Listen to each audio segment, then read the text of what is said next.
Assalamualaikum warahmatullahi wabarakatuh. Sahabat subscriber Mandua Banyuwangi yang kami hormati Bapak Kepala Madrasah dan yang kami hormati pula kepada segenap Dewan Guru beserta staf TU, KATU, Bapak Siswa dan seluruh warga sekolah, warga Madrasah Aliyah Negeri 2 Banyuwangi.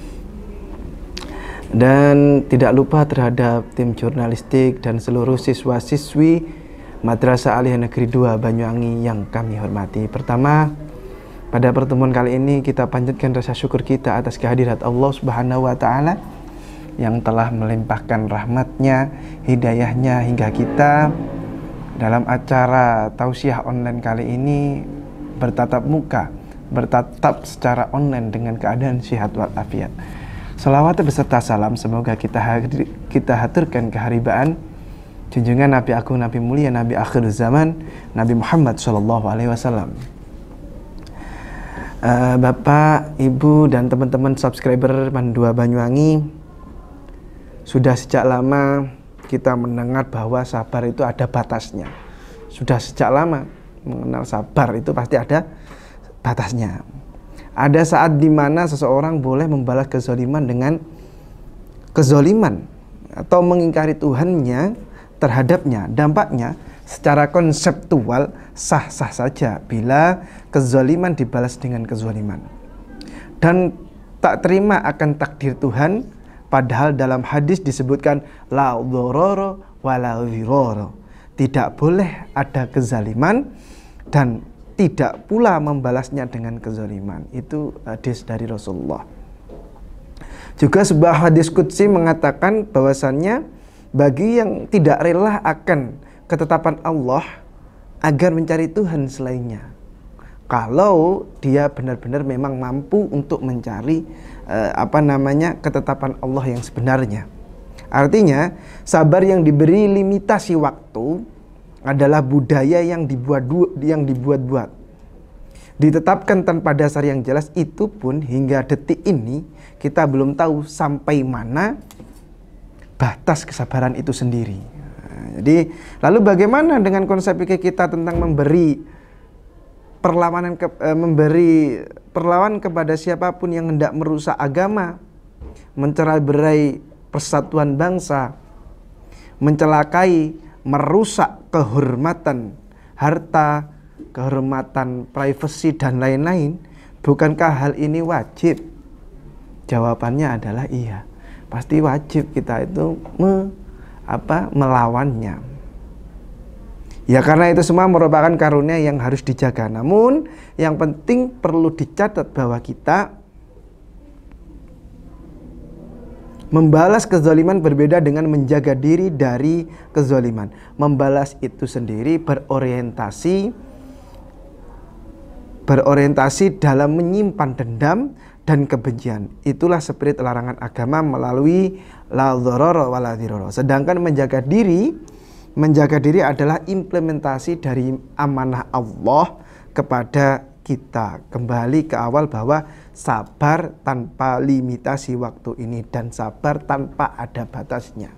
Kalaupun sabar itu ada batasnya, maka kita harus kulaan lagi, kita harus modal untuk bersabar lagi.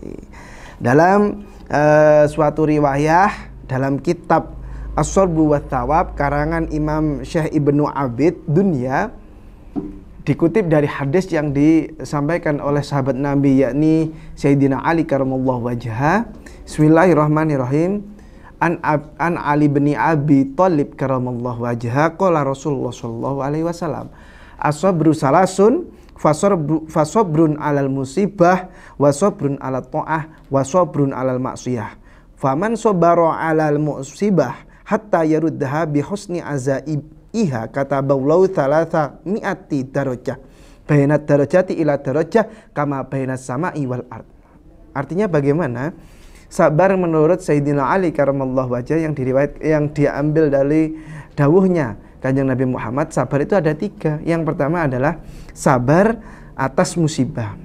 Nah, Faman sabara 'alal musibah hatta yarudda bi husni azaiya kata Allah salasami'ati darajah. Jadi ketika orang sabar atas terkena musibah, maka ketika orang itu sabar atas musibah sampai dia memperbaiki atau merestorasinya sebaik mungkin, maka Allah akan menulis, maka Allah akan memberi pahala di mana dia akan diangkat 300 derajatnya dibanding derajat yang lain. Sampai satu dengan yang lain, derajat yang satu dengan yang lainnya itu diibaratkan seperti halnya jarak langit dan bumi. Dan yang kedua, maksudnya apa? Jarak derajat kita itu diangkat oleh Allah. Berarti derajat kita atau ganjaran kita atau pahala kita itu benar-benar diterima seutuh-utuhnya, bahkan sampai diibaratkan seperti halnya langit dan bumi. Kemudian sabar ketika kita taat. Kita taat kepada Allah itu pasti banyak cobaannya. Kita harus sabar menjaga diri dari perbuatan yang mungkar. Artinya apa? Waman sabara ala ta'ah kata Allahu sita mi'ati darajah ma baina darajah ila darajah kama baina tuhumil ardi ila muntahal arsh. Dan barang siapa yang bersabar atas taat kepada Allah, maka Allah akan mengangkat derajatnya, di mana diibaratkan dari derajat yang satu dengan derajat yang lainnya itu jaraknya antara lapisan-lapisan bumi yang paling bawah sampai dengan lapisan yang paling tinggi di arsy. Bahkan sampai itu derajat satu dengan derajat yang nomor 2 tingkatannya seperti itu bagi orang-orang yang sabar. Pak, bener nggak sih orang yang sabar itu banyak cobaannya? Pasti. Ketika kita itu semakin tinggi tingkat kesabarannya, maka semakin tinggi cobaannya. Maksudnya apa? Kita ibaratkan saja pohon waru ataupun pohon pinus ataupun pohon kelapa lah yang sering kita ketahui. Pohon kelapa ketika masih berusia 5 tahun itu terkena angin nggak terlalu mentiung atau melengkung. Namun ketika pohon kelapa itu sudah berusia 20 tahun, sudah tinggi di atas 30 meter, ketika terkena angin pasti siut-siut atau melengkungnya jauh atau melengkungnya sangat melengkung lah, seperti itu. Jadi semakin tinggi tingkat kesabaran kita, maka semakin kencang pula hembusan angin atau hembusan cobaan itu. Jadi maka Allah berani, maka Rasulullah SAW berani mengatakan seperti ini karena diperintahkan oleh Allah bahwa sabar, karena sabar itu tingkatannya benar-benar sangat tinggi. Nah, seperti itu. Kemudian sabar yang ketiga, bismillahirrahmanirrahim, waman sabara 'alal maksiyah kataballahu tis'a mi'ati darajah ma baina darajah ila darajah kama baina tuhumil ardi ila muntahal arsy marrataini. Dan barang siapa yang bersabar karena maksiat. Maksiat ini kan kata. Maksiat itu kan banyak, ada kala maksiat bil qalbi, maksiat bil fi'li, maksiat bil qauli. Apa itu maksiat bil qalbi? Maksiat hati.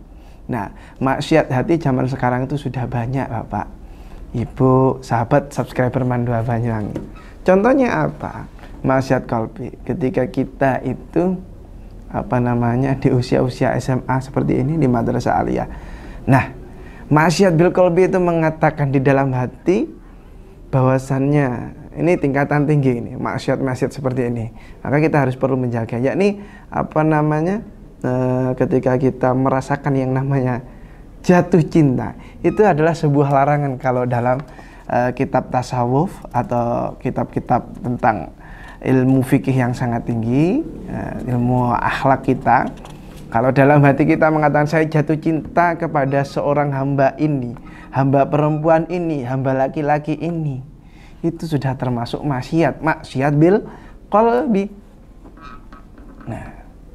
Nah, kalau sudah di dalam hati itu sudah terkena maksiat, maka seluruh anggota badan itu akan bergerak untuk bermaksiat, mulai dari 5 panca indera kita itu, mulai dari telinga, kemudian mata, hidung, penciuman, bahkan sampai perasa pun juga akan mulai bergerak.